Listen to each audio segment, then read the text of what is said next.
Shalom. Renungan kali ini berjudul Tujuan Hukum Taurat oleh Evangelis Lokamanya Prawiro. Tujuan utama hukum Taurat adalah untuk menunjukkan kepada orang-orang kondisi berdosa mereka. Tetapi kita tahu bahwa segala sesuatu yang tercantum dalam kitab Taurat ditujukan kepada mereka yang hidup di bawah hukum Taurat, supaya tersumbat setiap mulut dan seluruh dunia jatuh ke bawah hukuman Allah. Sebab tidak seorang pun yang dapat dibenarkan di hadapan Allah oleh karena melakukan hukum Taurat. Karena justru oleh hukum Taurat orang mengenal dosa. Roma 3 ayat 19-20. Perhatikan, pertama, pernyataan yang sangat empatis. Sebab tidak seorang pun yang dapat dibenarkan di hadapan Allah oleh karena melakukan hukum Taurat. Roma 3 ayat 20. Dengan kata lain, tidak ada manusia bisa memperoleh kebenaran di hadapan Allah karena melakukan hukum. Berdampingan dengan ini, Paulus menyatakan dua kali dalam dua frasa berbeda tujuan utama hukum diberikan. Ia berkata pertama bahwa seluruh dunia jatuh ke bawah hukum Allah. Terjemahan alternatifnya adalah seluruh dunia tunduk di bawah hukuman Allah. Kedua, ia berkata, oleh hukum Taurat orang mengenal dosa. Kita melihat karenanya bahwa hukum tidak diberikan untuk membuat orang-orang dibenarkan, tetapi sebaliknya untuk membuat orang-orang menyadari bahwa mereka berdosa dan tunduk di bawah penghukuman Allah atas dosa mereka. Jika demikian, apakah yang hendak kita katakan? Apakah hukum Taurat itu dosa? Sekali-kali tidak. Sebaliknya, justru oleh hukum Taurat aku telah mengenal dosa, karena aku juga tidak tahu apa itu keinginan, kalau hukum Taurat tidak mengatakan, jangan mengingini. Roma 7 ayat 7. Jadi hukum Taurat adalah kudus dan perintah itu juga adalah kudus, benar dan baik. Jika demikian, adakah yang baik itu menjadi kematian bagiku? Sekali-kali tidak. Tetapi supaya nyata bahwa ia adalah dosa, maka dosa mempergunakan yang baik untuk mendatangkan kematian bagiku, supaya oleh perintah itu dosa lebih nyata lagi keadaannya sebagai dosa. Roma 7 ayat 12-13. Paulus menggunakan tiga frasa berbeda yang semuanya mengungkapkan kebenaran yang sama. Pertama, oleh hukum Taurat aku telah mengenal dosa. Roma 7 ayat 7. Kedua, tetapi supaya nyata bahwa ia adalah dosa. Roma 7 ayat 13. Ketiga, supaya oleh perintah itu dosa lebih nyata lagi keadaannya sebagai dosa. Roma 7 ayat 13. Dengan kata lain, tujuan hukum adalah untuk membawa dosa terungkap keluar, untuk menunjukkan wujud dosa sesungguhnya sebagai hal cerdik, licik, destruktif, yang sebenarnya mematikan. Orang-orang tertipu sampai pada kondisi ekstrim kebobrokan mereka. Dalam praktik medis, ketika mengobati penyakit tubuh manusia, ada urutan yang selalu diikuti. Pertama diagnosa, lalu penyembuhan. Pertama sekali, dokter memeriksa orang yang sakit dan mencoba memastikan kondisi dan sebab dari penyakitnya. Hanya setelah ia sudah melakukan itu, baru ia membuat resep untuk penyembuhan. Allah mengikuti urutan yang sama menghadapi kebutuhan spiritual manusia. Sebelum meresepkan pengobatan, Allah pertama mendiagnosa kondisinya. Sebab dasar dari semua kebutuhan dan kesengsaraan terletak pada satu kondisi umum seluruh umat manusia, dosa. Tidak ada penyembuhan yang memuaskan bagi kebutuhan manusia yang bisa diberikan sampai kondisi ini sudah didiagnosa. Alkitab adalah satu-satunya buku di dunia yang secara benar mendiagnosa sebab kesengsaraan dan kebutuhan seluruh umat manusia. Untuk alasan ini, Alkitab tidak ternilai dan tidak tergantikan. Tujuan kedua hukum diberikan adalah untuk menunjukkan orang-orang bahwa sebagai orang berdosa, mereka tidak bisa membuat diri mereka benar dengan usaha sendiri. Ada tendensi alamiah dalam diri setiap manusia ingin menjadi independen dari kasih karunia dan pengampunan Allah.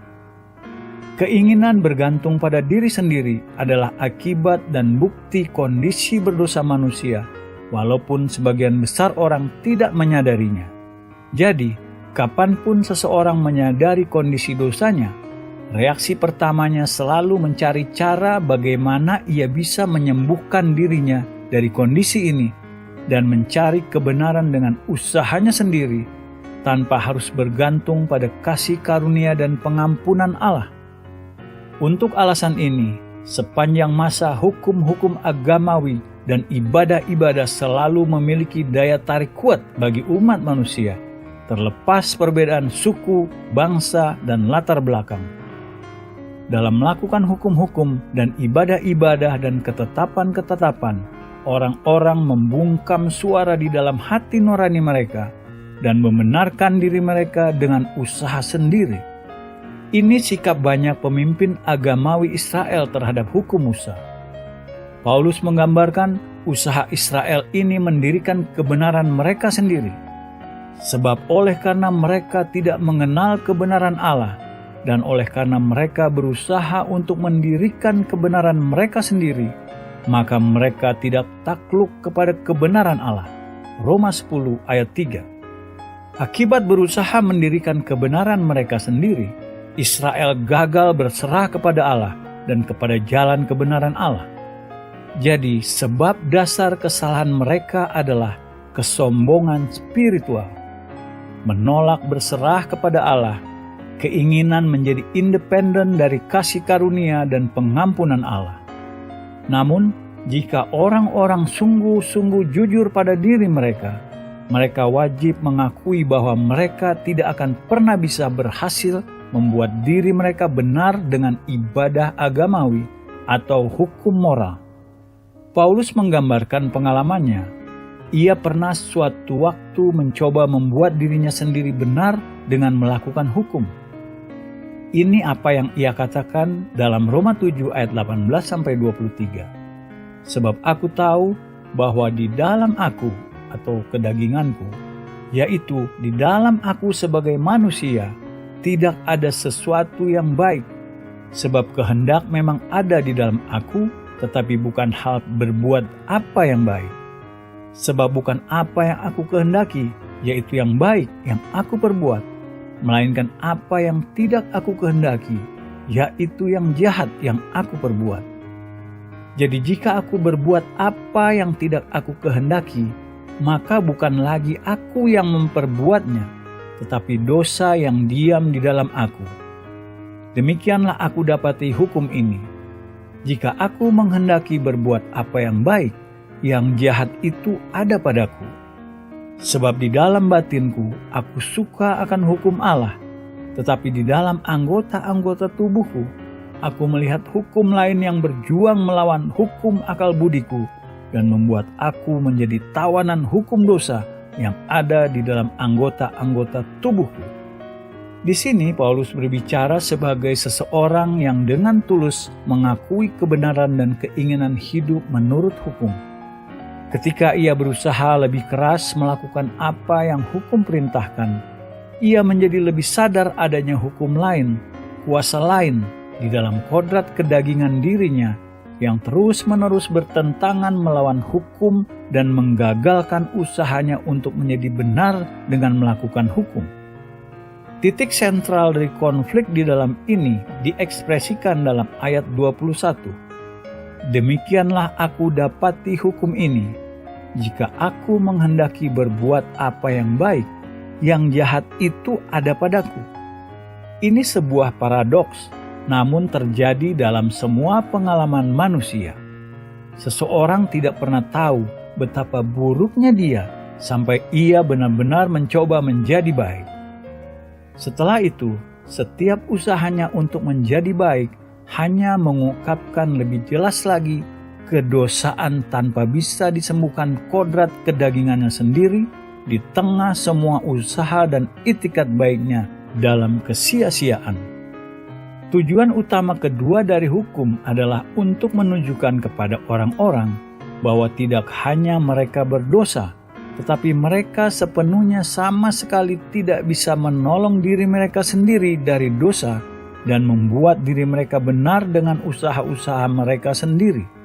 Tujuan utama ketiga hukum diberikan adalah untuk meramalkan dan memberi bayangan juru selamat yang akan datang, dan hanya melaluinya dimungkinkan manusia menerima keselamatan dan kebenaran sejati.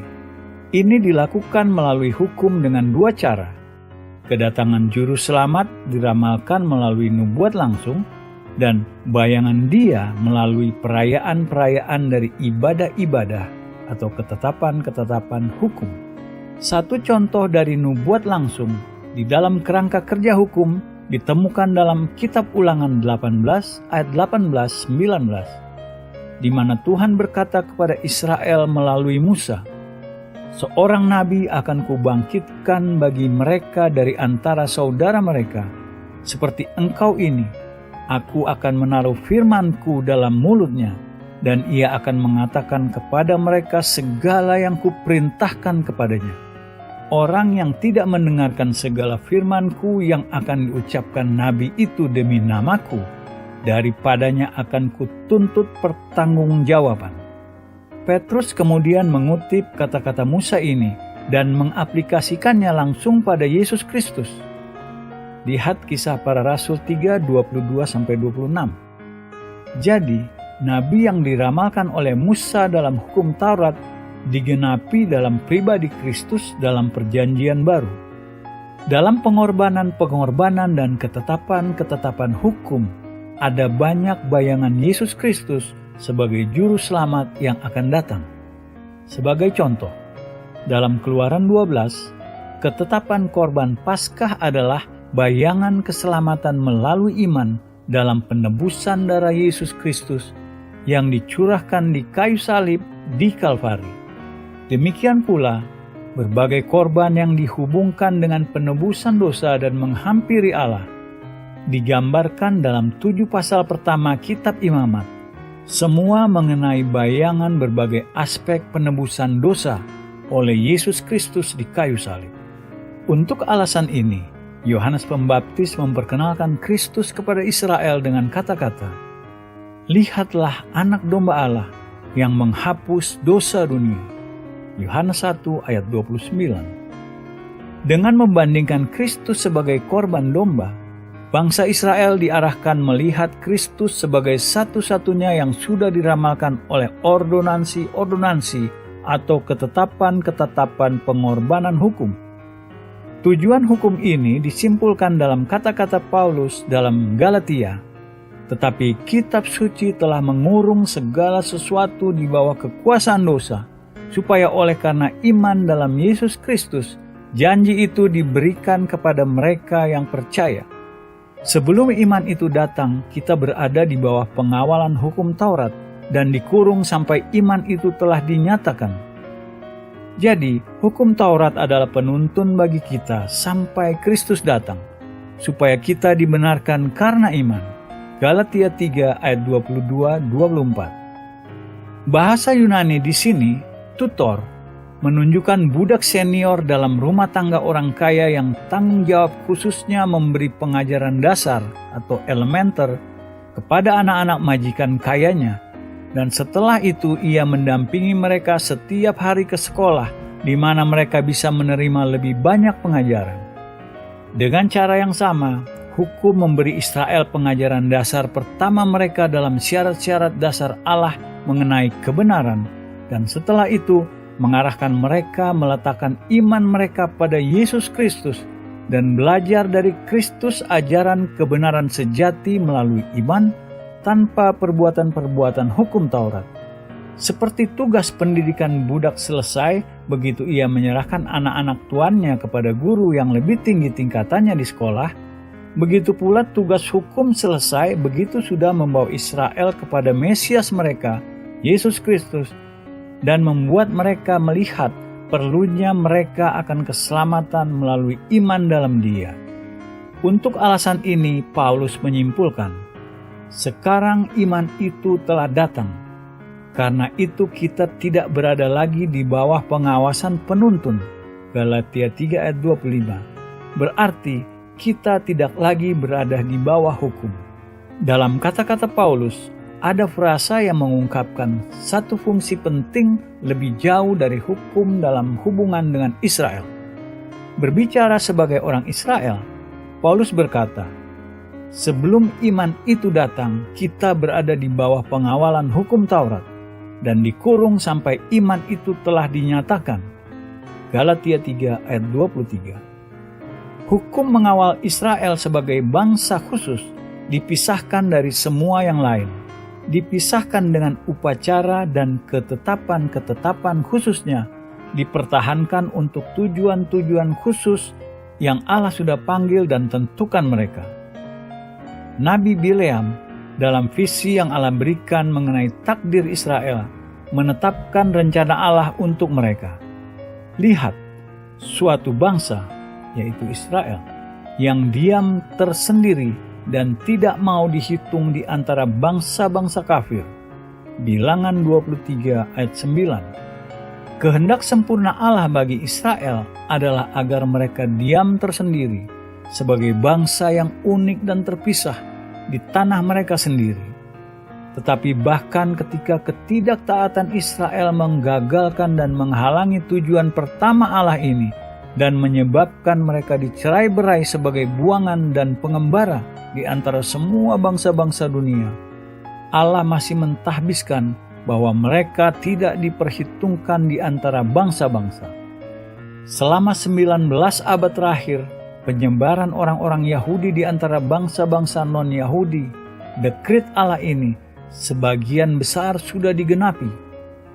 Di semua tanah dan bangsa-bangsa yang mereka datangi, orang-orang Yahudi selalu menjadi elemen khusus dan terpisah yang tidak pernah berasimilasi atau hilang identitas khususnya. Instrumen utama dalam mengawal Israel sebagai bangsa yang terpisah masih berlangsung terus-menerus dengan setia dan taat pada hukum Musa. Kesimpulannya, 4 tujuan hukum Musa diberikan. Pertama, hukum diberikan untuk menunjukkan kondisi berdosa mereka. Kedua, hukum juga menunjukkan bahwa sebagai orang-orang berdosa, mereka tidak bisa membuat diri mereka benar dengan usaha-usaha mereka sendiri. Ketiga, hukum menolong meramal melalui nubuat dan memberi bayangan juru selamat yang akan datang dan yang hanya melaluinya dimungkinkan bagi manusia menerima keselamatan dan kebenaran sejati. Keempat, hukum menolong menjaga Israel sebagai bangsa terpisah selama berabad-abad penyebaran mereka, hingga bahkan sekarang mereka masih dilestarikan untuk tujuan-tujuan khusus yang Allah sedang kerjakan untuk mereka.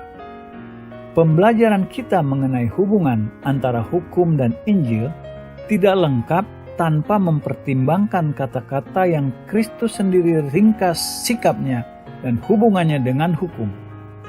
Janganlah kamu menyangka bahwa aku datang untuk meniadakan hukum Taurat atau kitab para nabi. Aku datang bukan untuk meniadakannya, melainkan untuk menggenapinya. Karena aku berkata kepadamu, sesungguhnya selama belum lenyap langit dan bumi ini, satu iota atau satu titik pun tidak akan ditiadakan dari hukum Taurat sebelum semuanya terjadi. Matius 5 ayat 17-18. Dalam arti apa Kristus menggenapi hukum Taurat?